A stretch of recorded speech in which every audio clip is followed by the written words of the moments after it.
The courtroom was dead silent. No one breathed. No one moved. All eyes were locked on the man standing in the middle of the courtroom, his hands shaking, his face pale. His badge gleamed under the harsh lights. But for the first time in his life, it did nothing to protect him. Detective Roy Hargrove swallowed hard, feeling the weight of every eye on him. He had spent years walking into courtrooms like he owned them, tossing men in orange jumpsuits before the judge without a second thought. He had stood here countless times, watching as his words alone sent man after man away for life. But now everything had flipped. The man standing in handcuffs before the judge wasn't just any man. He wasn't some random face Roy had pulled off the streets, another name to add to his ever-growing list of arrests. No, this was someone else. Someone he should have never brought here. The judge's gavel came down with a sharp crack.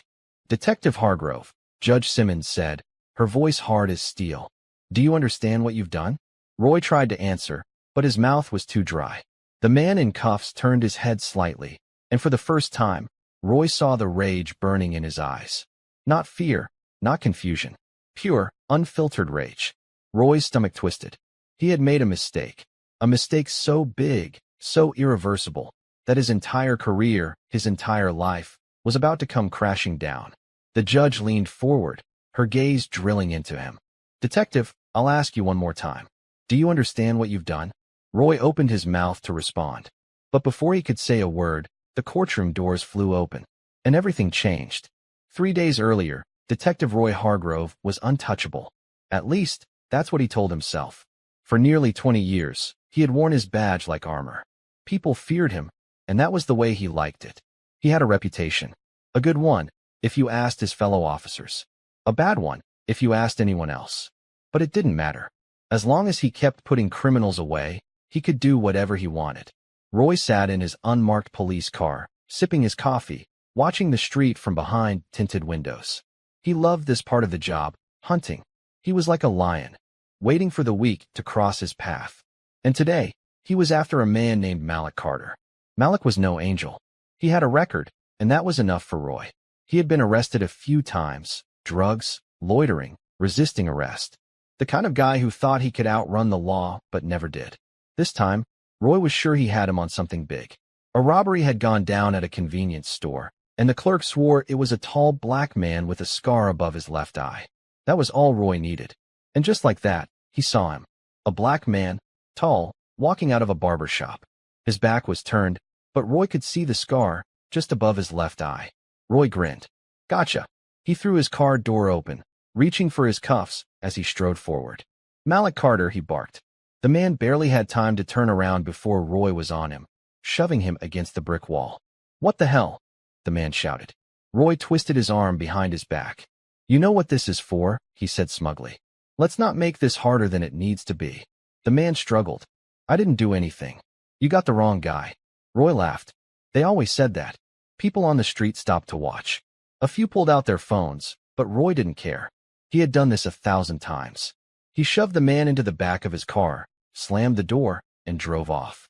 At the station, he processed him like any other criminal. Fingerprints, mugshot, paperwork. He barely looked at him, didn't even bother listening to his protests. He had seen too many men cry about their innocence to care. By the time they hauled him into court, Roy had already moved on to his next case. Until the judge asked for the defendant's name, and the man in cuffs turned to the courtroom and said something that made Roy's blood run cold. "My name is Jamal Carter. Not Malik. Not the man Roy had been looking for. He had arrested the wrong black man." A silence fell over the courtroom. The judge's brow furrowed as she glanced at the paperwork. "Detective Hargrove," she said slowly, "who is this man?" Roy's throat tightened. He's Malik Carter." "No," the man in cuffs snapped. "I'm not." A murmur ran through the courtroom. The judge's face darkened. "Detective," she said, her voice sharp, "do you mean to tell me that you arrested this man without confirming his identity?" Roy swallowed hard. He could feel sweat forming on his forehead. This wasn't how this was supposed to go. "Your Honor, I—" Before he could finish, the courtroom doors flew open. A woman stormed in, her heels clicking against the floor. She was tall, dressed in a sharp navy suit, her hair pulled back into a tight bun. She had a folder in her hands, and her face was unreadable. Roy knew who she was before she even spoke. Ava Carter, Jamal's sister, a civil rights attorney, and the last person Roy wanted to see right now. She walked right up to the judge, her voice calm but firm. Your Honor, I have proof that this man was at work at the time of the crime. I also have security footage showing the real suspect, Malik Carter, still out on the streets. She turned to Roy, her eyes filled with fire. Detective Hargrove didn't just arrest the wrong man, she said. He arrested my brother because he saw a black man with a scar and didn't bother to check his facts. The courtroom exploded with noise. Roy's heart pounded. He could feel the walls closing in. The judge banged her gavel. Order, she shouted. When the room finally quieted, she turned to Roy, her expression unreadable. Detective Hargrove, she said slowly. You will explain yourself. Right now. Roy opened his mouth, but no words came out. Ava took a step closer. Her voice was soft, but her words hit like a hammer. Your badge won't save you this time. And for the first time in his life, Roy Hargrove felt something he had never felt before. Fear. Roy Hargrove had been in tough spots before, but never like this. His mouth was dry, his palms slick with sweat as the entire courtroom waited for his explanation. He could hear the whispers, the murmurs of disbelief. His fellow officers sat stiffly in the back, their faces unreadable. He had spent years walking into courtrooms with confidence, knowing his word was law. But now, standing here with Ava Carter's piercing gaze locked onto him, he felt exposed. He started, his voice cracking. He cleared his throat and tried again.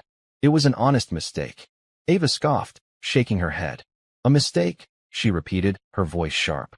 You dragged my brother out of a barber shop, threw him into your car, and locked him up for a crime he didn't commit.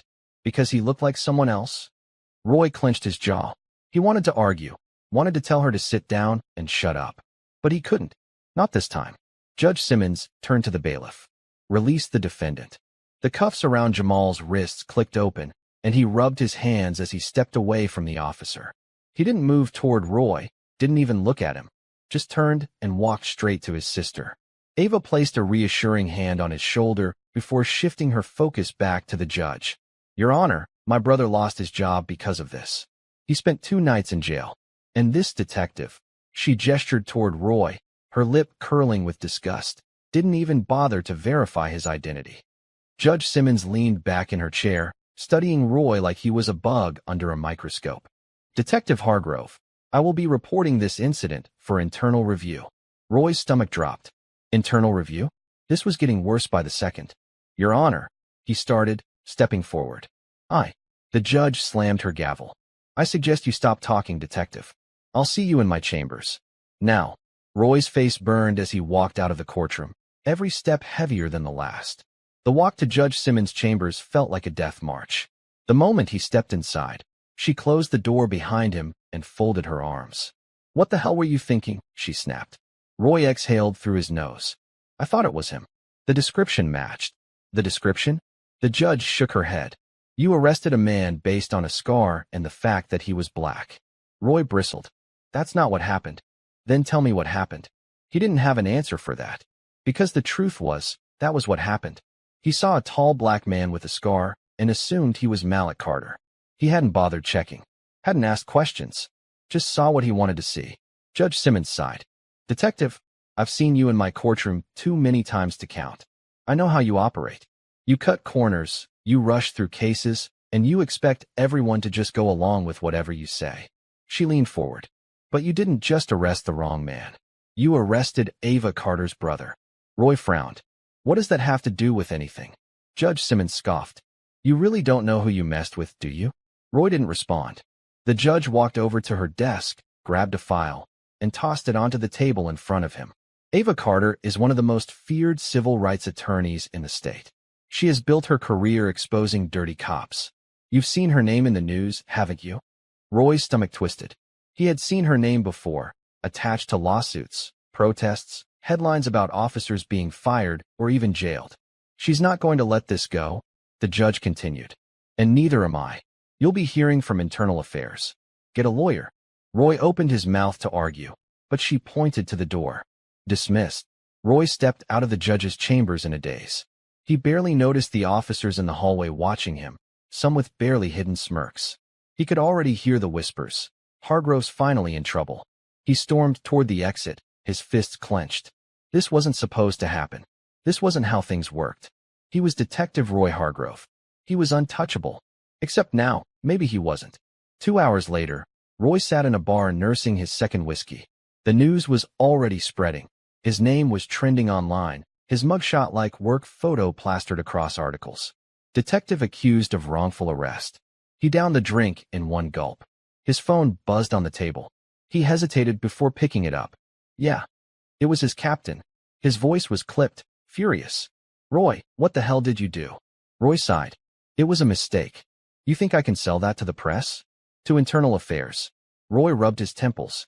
What do you want me to say, Captain? There was silence on the other end. Then, in a low, cold voice, the captain said, You better fix this. Because if Ava Carter comes after you, she won't stop until you're ruined. The line went dead. Roy set the phone down, gripping his glass tighter. Fix it. That's what he needed to do. His career was on the line. His reputation. His life. And there was only one way to make this go away. He had to shut Ava Carter down. For good. Roy Hargrove sat in his car outside Ava Carter's office, watching the lights glow against the darkening sky. His fingers drummed on the steering wheel, his mind racing. He had been in tight situations before, but this was different. This wasn't some thug trying to slip out of charges. This was a woman with power, influence, and the law on her side. And she was about to ruin him. His badge didn't feel as heavy as it used to. It used to make him feel invincible. Now it felt like dead weight. He had two choices. Wait for Internal Affairs to rip him apart, or take matters into his own hands. And Roy wasn't the type to wait. He exhaled sharply and opened the car door. Ava Carter's office was in a sleek glass building downtown. The kind of place that smelled like expensive coffee and success. Roy hated it already. He walked into the lobby, his badge clipped to his belt. A young receptionist glanced up, her smile faltering when she saw him. He had that effect on people. Detective Hargrove, he said smoothly. I need to speak with Miss Carter. The receptionist hesitated.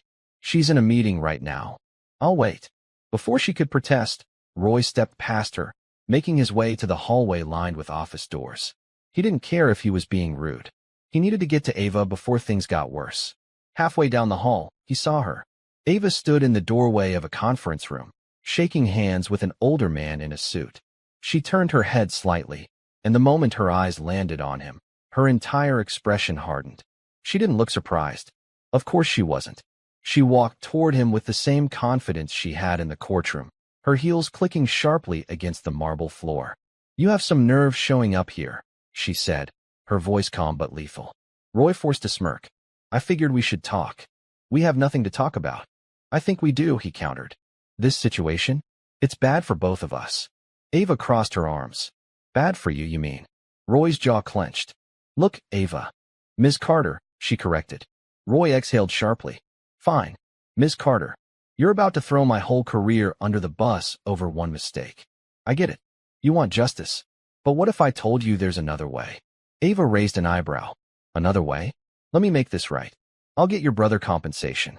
I'll put pressure on the department. Hell, I'll even make sure Malik Carter gets caught. Ava studied him for a long moment, then tilted her head. So let me get this straight. You want me to help you clean up your mess? Roy shifted. I'm offering a deal. Ava laughed, but there was no humor in it. You don't get to make deals anymore, detective. You've been playing the system for years, bending the rules, knowing nothing could touch you. But this time, you grabbed the wrong man. Her voice dropped lower. And now you're scared. Roy felt his face heat up. I'm not scared. Ava took a step closer, her eyes locked onto his. Yes, you are. She glanced at her watch. Internal Affairs will be calling you tomorrow. And by the end of the week, your name will be in every major newspaper. She leaned in slightly. Your badge won't save you. And I won't let this go. Roy clenched his fists. He had walked into this thinking he could turn things around. But Ava Carter wasn't playing games. She was going to watch him burn. And there was nothing he could do to stop her.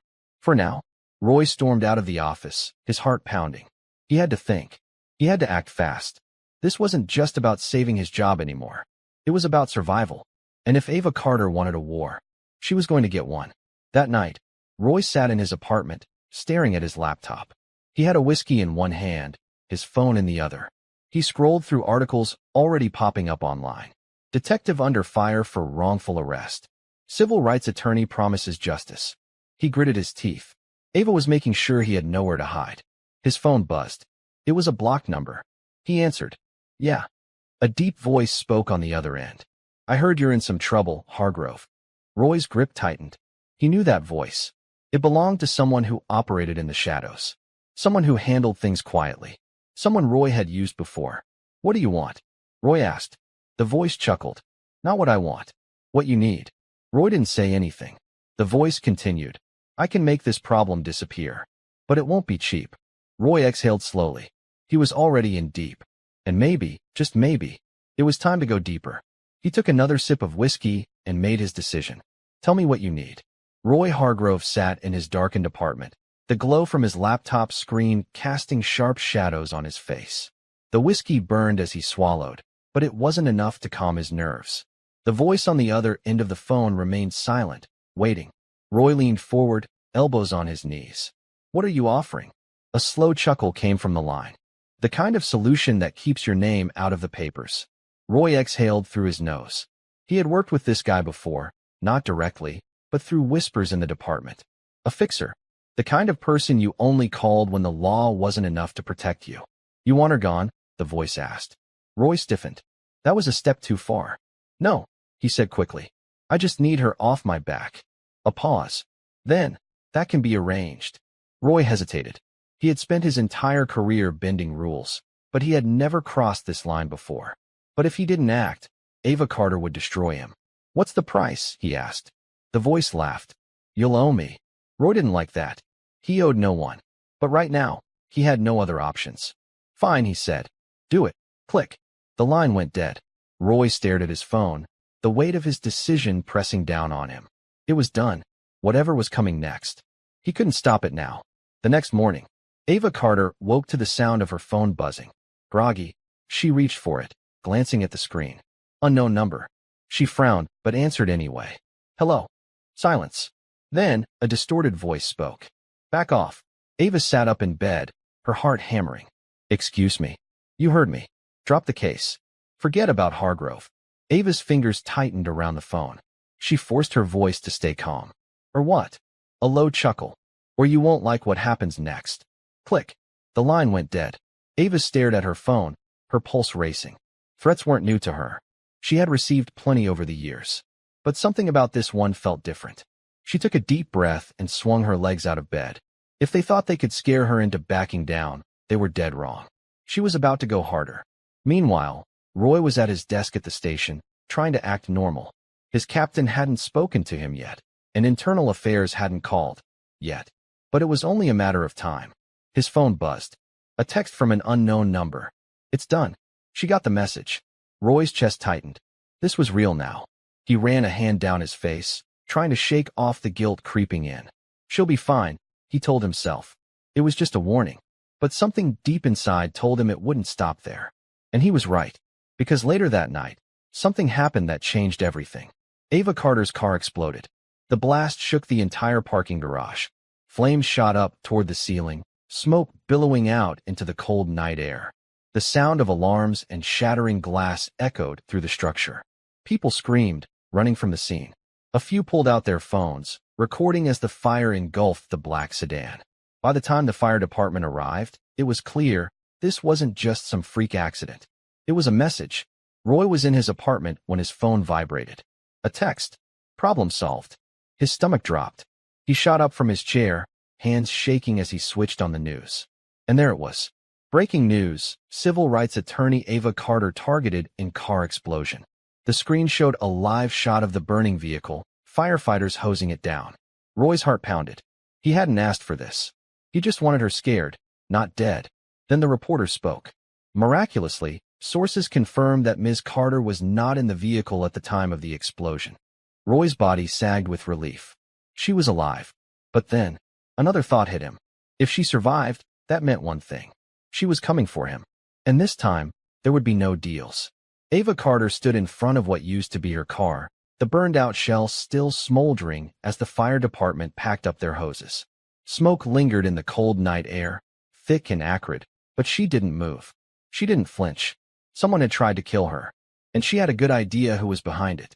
Her hands clenched into fists. She could still hear the explosion in her mind, still feel the force of it, even though she hadn't been inside. She had left the office later than usual, heading toward the parking garage only to get caught in a last-minute call with a client. That call had saved her life. Whoever did this wasn't just trying to scare her. They wanted her gone. And that meant she was getting close to something big. She turned as a familiar figure approached. Detective Malik Jensen, one of the few cops she actually trusted. Jensen's expression was tight. "You all right?" Ava nodded. "I'm fine." Jensen exhaled, shaking his head as he looked at the wreckage. This wasn't random. No, Ava agreed. It wasn't. They exchanged a look. Jensen knew what she was thinking. He lowered his voice.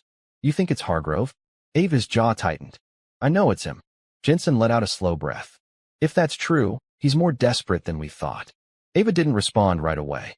She was thinking, processing. Hargrove wasn't just some bad cop with a history of wrongful arrests. She had dug deeper into his record after Jamal's case, and what she found was disturbing. Over the years, multiple complaints had been filed against him.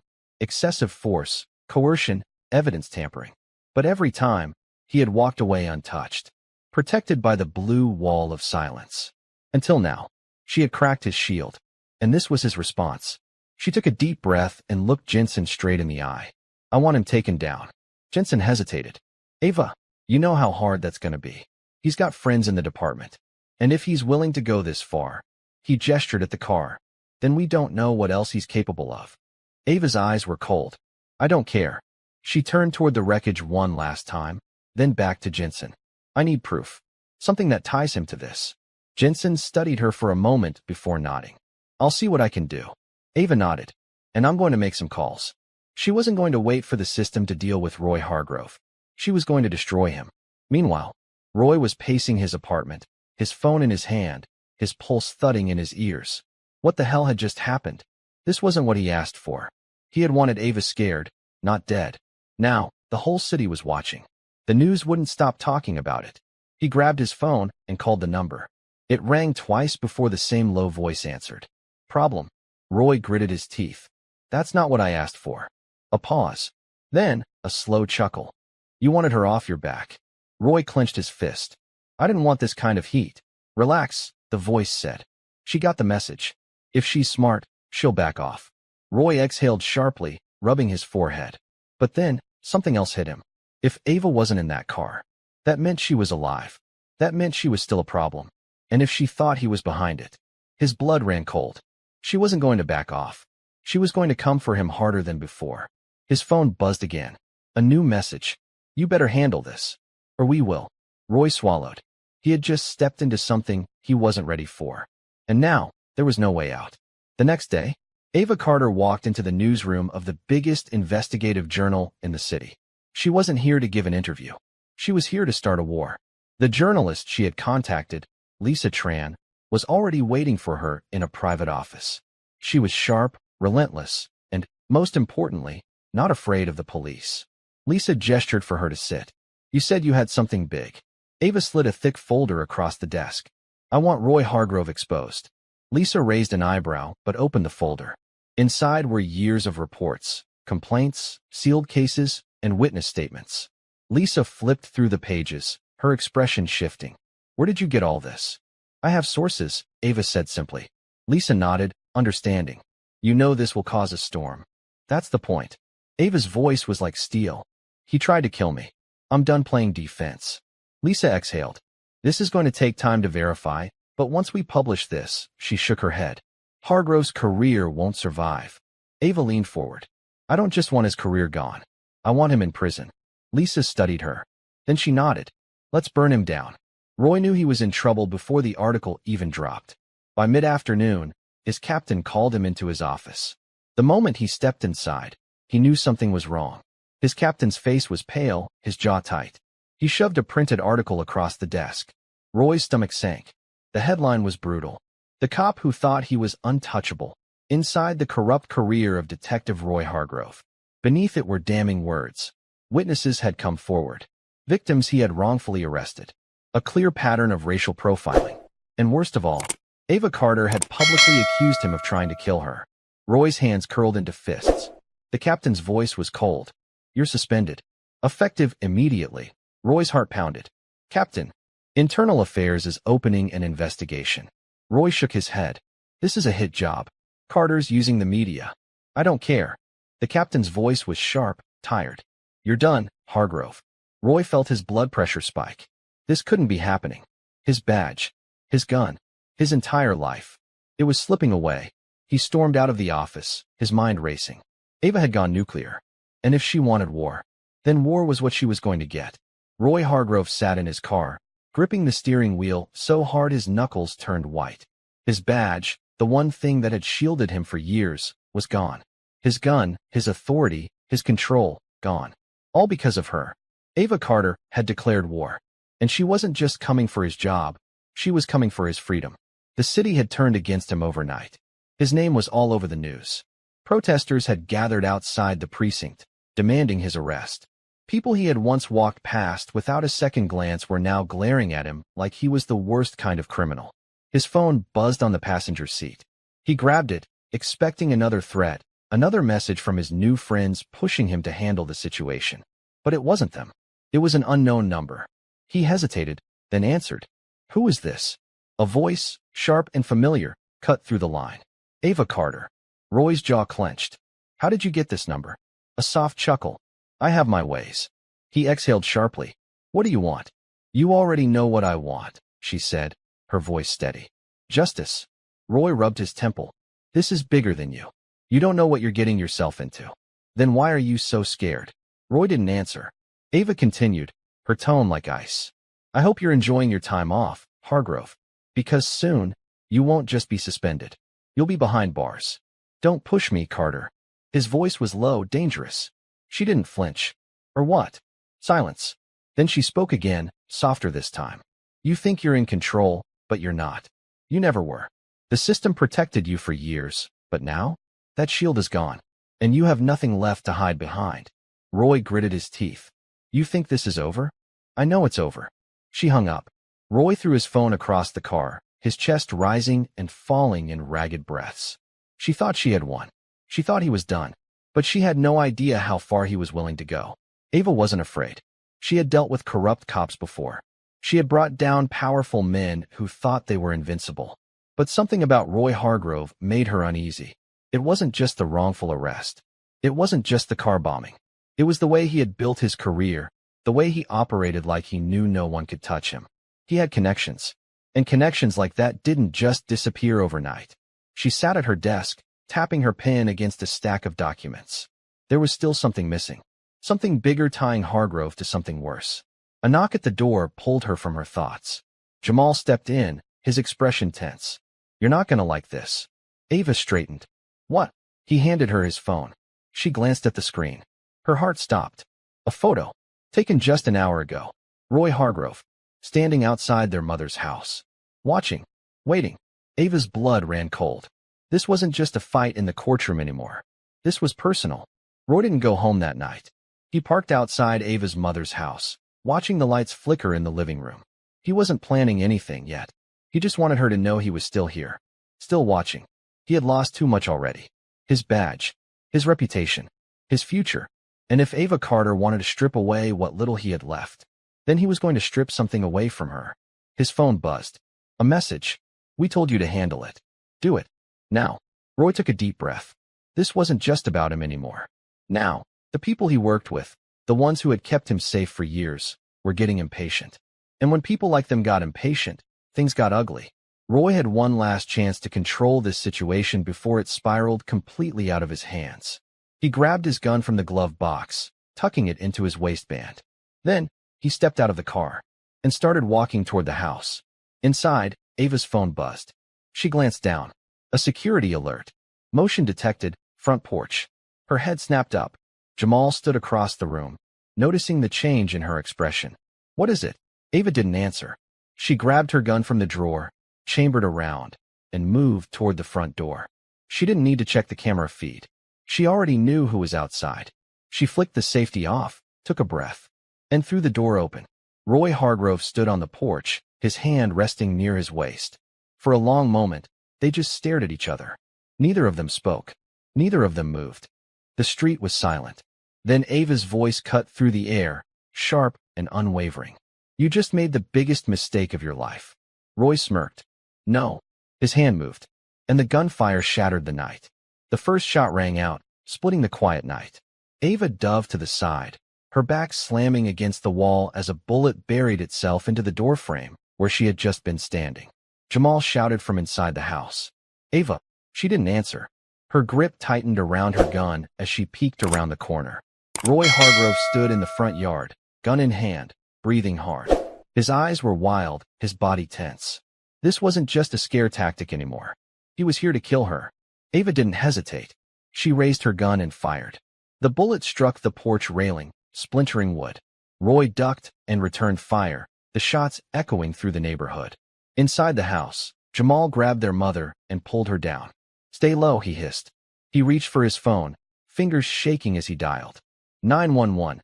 What's your emergency? Jamal barely had time to think. Shots fired. My sister's being attacked. Send police now. Outside, Ava kept low, moving along the side of the house. She knew Roy was reckless, but she hadn't expected this. He was completely unhinged. She had exposed him, taken his power, and now he had nothing left to lose. That made him more dangerous than ever. Ava crouched behind a bush, gripping her gun tighter. She had to end this. Now. She took a breath, then stepped out, aimed, and fired. The bullet grazed Roy's arm. He staggered back with a sharp hiss, clutching his shoulder. His gun wavered in his grip, but he didn't drop it. Instead, he turned and bolted. Ava didn't hesitate. She sprinted after him.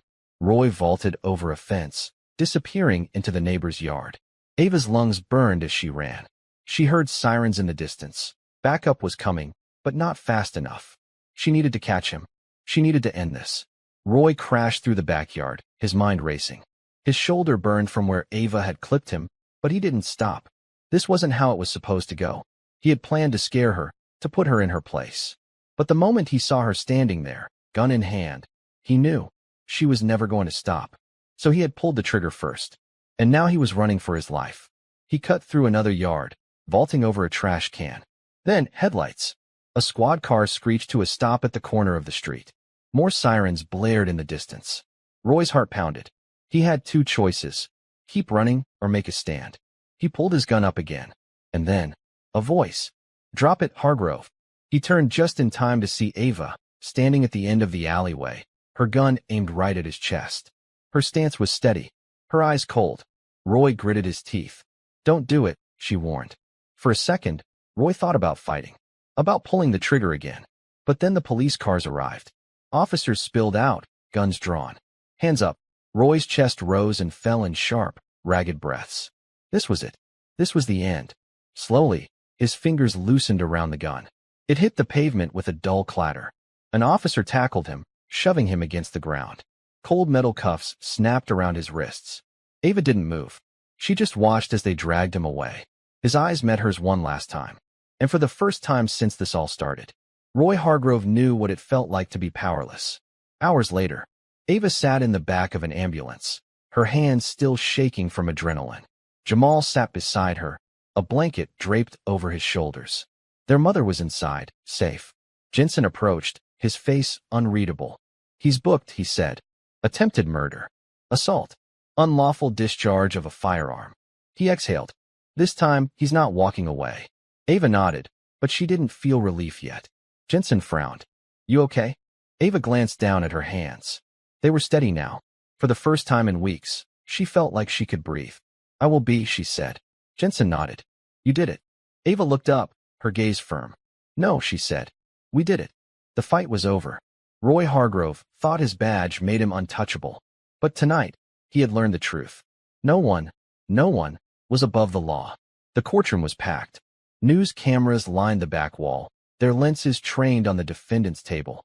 The air was thick with tension, an electric charge running through the crowd as everyone waited for the trial to begin. Roy Hargrove sat stiffly in his chair, dressed in an ill-fitted suit. His wrists were free of handcuffs, but he might as well have been bound in iron.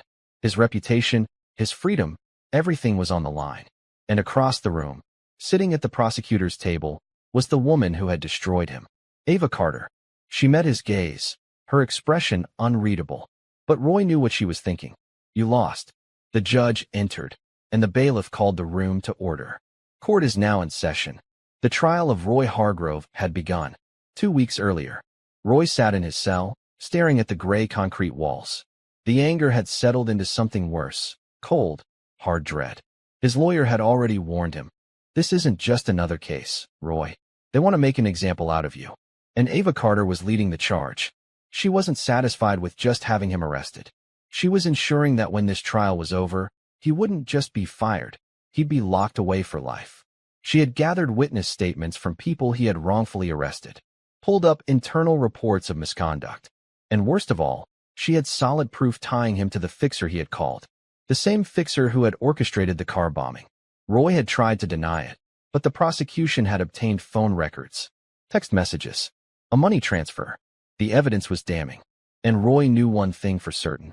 No badge was going to save him this time. Back in the courtroom, the prosecution's opening statement was brutal. Ava stood before the jury, her voice steady and sharp. Roy Hargrove was a man who believed himself to be untouchable, she said. He used his badge not to serve and protect, but to terrorize, to intimidate, to harm.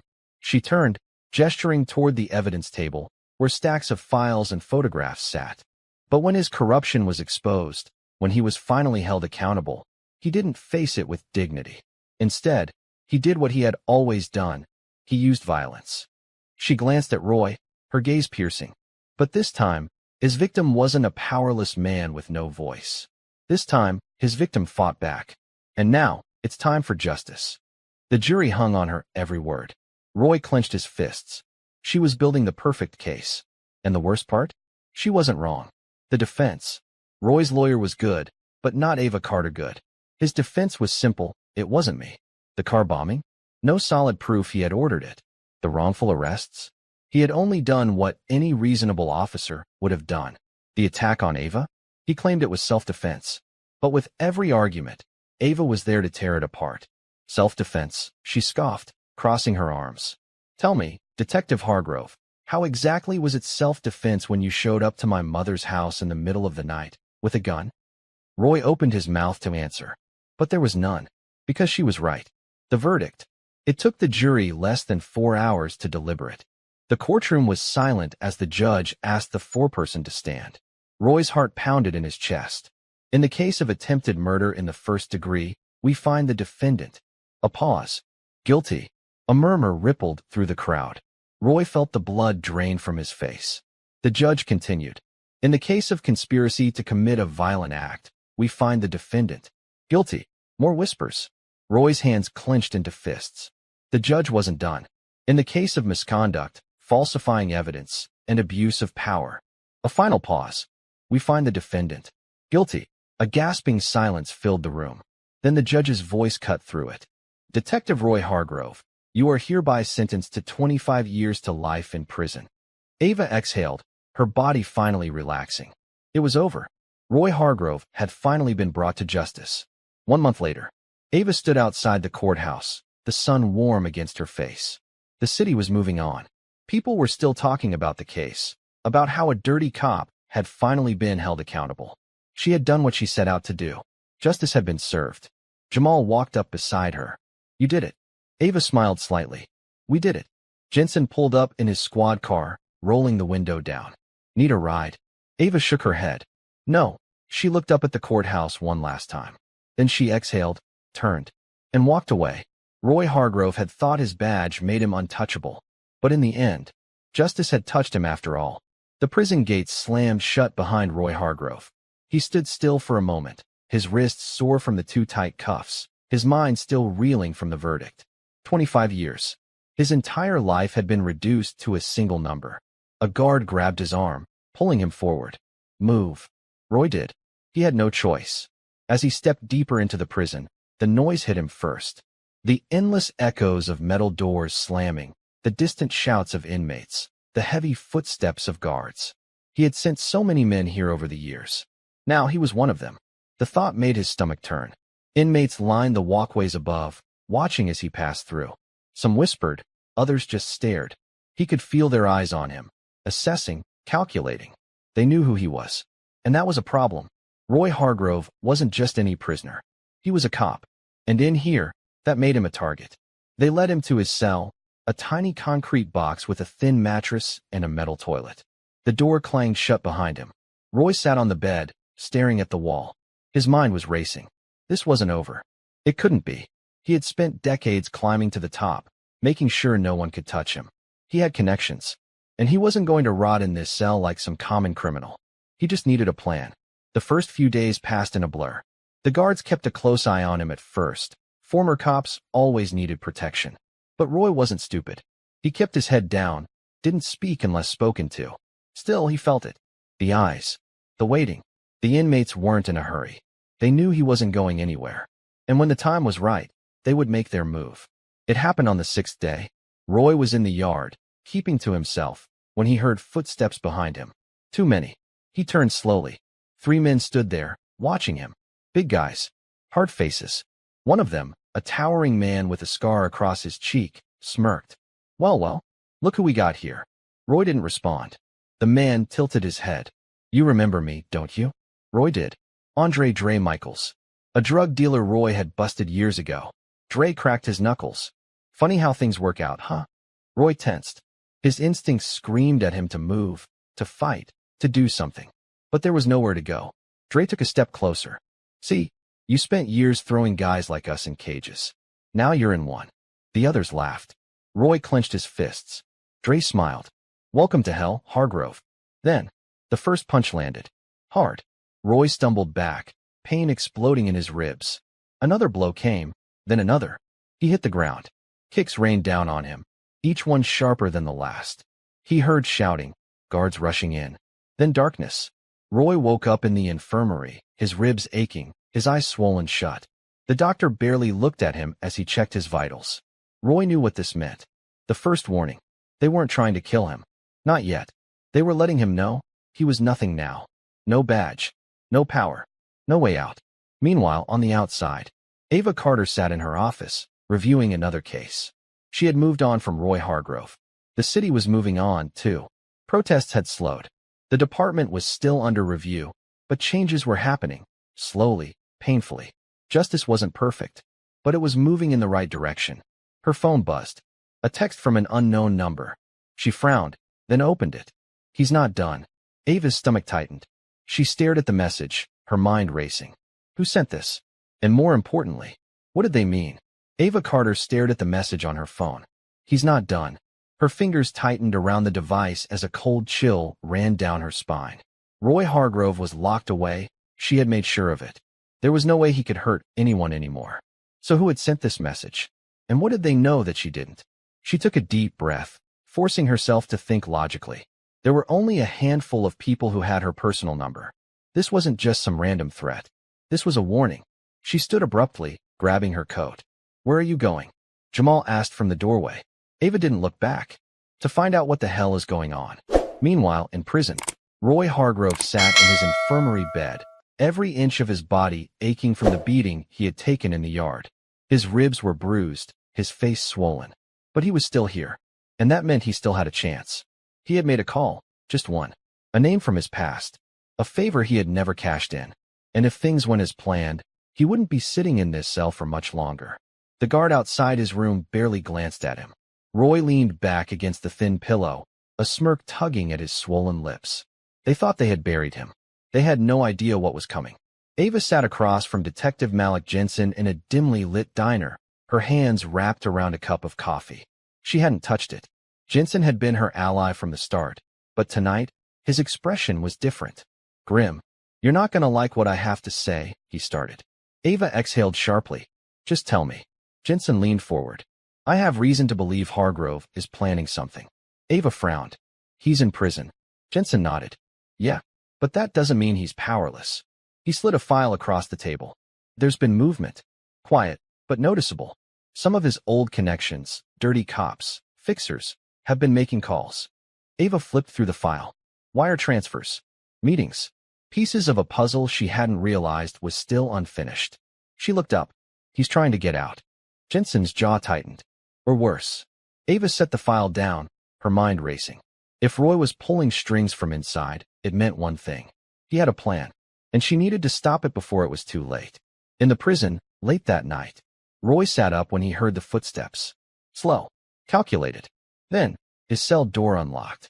He stood, his heart hammering. The guard barely looked at him, just muttered, "You have 2 minutes." Roy stepped into the dim hallway. At the end of the corridor, a man leaned against the wall. A fixer, one of the best. The man smirked. Ready to go home? Roy grinned.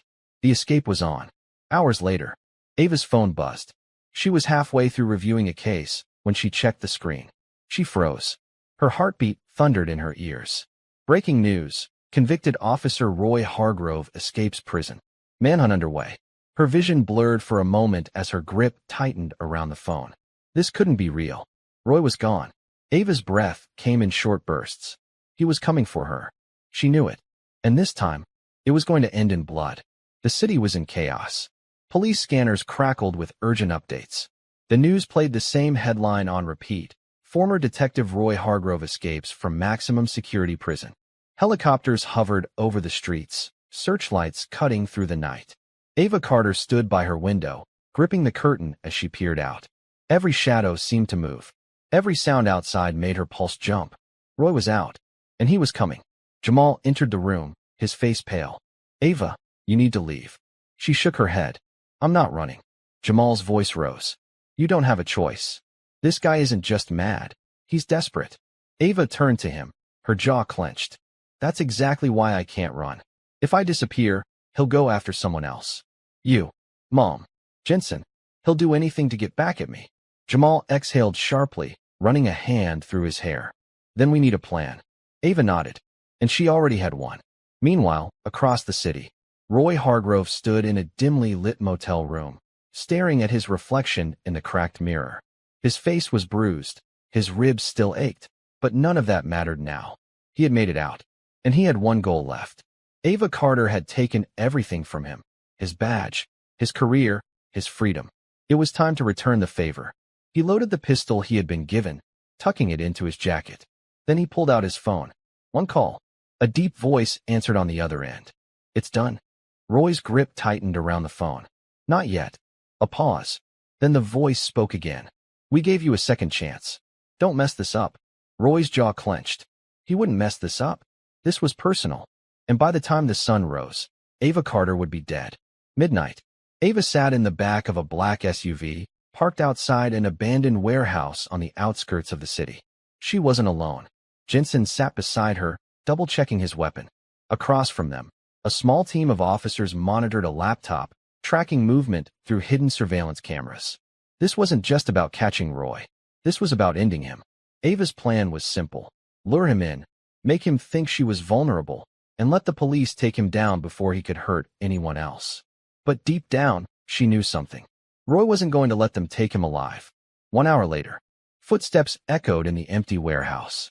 Ava stood alone in the center, her heart pounding as she gripped the small pistol hidden in her coat. Then, a shadow moved. She turned, and there he was, Roy Hargrove. His hair was messy, his face more gaunt, but his eyes, those cold, dangerous eyes, hadn't changed. He stepped forward, gun in hand. "No backup." Ava kept her voice steady. "Didn't think I needed any." Roy smirked. "You should have." The gun in his hand shifted slightly. Not quite raised, not quite lowered. Ava knew what he was doing, trying to make her flinch. But she wouldn't. She took a step forward. "This is over, Roy." He tilted his head. "No, it's just getting started." Then he moved. Ava reacted instantly, diving behind a stack of crates as gunfire erupted. Bullets ricocheted off metal beams, sparks flying in the darkness. Jensen's voice crackled over her earpiece. "Hold your position. We're moving in." Ava steadied her breathing. Roy was circling, trying to cut off her escape. She couldn't let him. Not this time. She moved quickly, slipping between the crates, her gun tight in her grip. Roy's voice echoed through the warehouse. "You ruined my life, Ava." She crouched low, listening. "You think you won? You think putting me behind bars fixed anything?" Ava didn't respond. She was waiting, timing her next move. Then, footsteps. Close. Too close. She spun, raising her gun. Roy was there. He grabbed her wrist, twisting hard. Pain shot through her arm as the gun fell from her grip, clattering to the ground. Roy shoved her back, slamming her against a metal shelf. Ava gasped, her vision blurring for a split second. That was all he needed. Roy pressed his gun against her ribs. His breathing was ragged, his hands trembling. But his eyes, those were steady. Cold. Certain. You should have stayed out of my way, he whispered. Ava didn't blink. She wasn't afraid. She refused to be afraid. She stared him down. Pull the trigger, then. Roy hesitated. Just for a second. But a second was all she needed. Ava struck fast, slamming her knee into his gut. Roy staggered back with a grunt, just as Jensen and the officers burst in. Drop the gun. Red laser sights landed on Roy's chest. The room was filled with shouting, officers moving in fast. Roy's breathing was heavy, his grip tightening around the gun. Ava held her breath. She could see it in his eyes. He was going to fight. He wanted to fight. The only way this ended was in blood. Jensen took a step forward. Roy, it's over. Roy's jaw clenched. His hand twitched. Ava braced herself. Then, gunfire exploded in the air. Roy's body jerked violently as bullets tore through him. He dropped to his knees, his gun slipping from his fingers. Then, slowly, he collapsed. The warehouse fell silent. Ava didn't move. She just watched as Roy Hargrove, the man who had once believed himself untouchable, lay lifeless on the cold concrete floor. Hours later, Ava stood outside, the early morning air crisp against her skin. The flashing lights of police cars reflected off the wet pavement. Jensen walked up beside her. You okay? Ava exhaled slowly. She had spent months fighting this war. And now, finally, it was over. Roy Hargrove was gone. And she was still here. She turned to Jensen, her voice steady. I'm free. Jensen nodded. They stood there for a moment, watching as the sun rose over the city. Justice had been served. And this time, there was no one left to stop it. The city moved on. The headlines shifted from Roy Hargrove's escape to political scandals, celebrity gossip, and economic updates. The news cycle had chewed him up and spat him out. But Ava Carter would never forget. She stood in front of the courthouse, the same building where she had once argued against Roy, fought to expose his corruption, and watched justice unfold. Only this time, she wasn't here for him. She was here for what came next. 3 weeks later, the police department was in shambles. Roy Hargrove's crimes had forced the city to take a long, hard look at its officers. Internal Affairs had launched a full-scale investigation, uncovering a web of corruption that went far beyond just him. Cops were resigning in droves. Some were facing charges of their own. And Ava? She wasn't stopping now. This isn't about one bad cop, she told reporters in a press conference. This is about a system that allowed him to thrive for decades. And we're going to make sure it never happens again. The cameras flashed. The city listened. And Ava Carter's fight for justice continued. Jamal Carter watched from the sidelines. He had seen his sister take down powerful men before. But this was different. This wasn't just about Roy Hargrove anymore. This was about changing everything. And Ava wasn't backing down. Jamal approached her as the press conference wrapped up. Where do you even go from here? He asked. Ava smiled slightly, exhaustion in her eyes, but fire in her voice. Forward. Months later, Ava walked into her office, a fresh stack of case files on her desk. Jensen had joined an independent task force to clean up the department. The mayor had implemented new oversight policies. The city was different now. Not perfect, but better. She exhaled, rubbing her temples. The weight of everything she had fought for was still there. Then, a knock at the door. She looked up. Jensen stood there, a folder in hand. You're going to want to see this, he said. Ava frowned but took the file. She flipped it open. Her breath caught. Inside were documents, evidence, something bigger than Roy Hargrove. Something deeper. Something that told her the fight wasn't over. Not yet. Ava shut the folder and looked at Jensen. Let's get to work. And with that, she stepped into the next battle. Because justice never rested. And neither did she.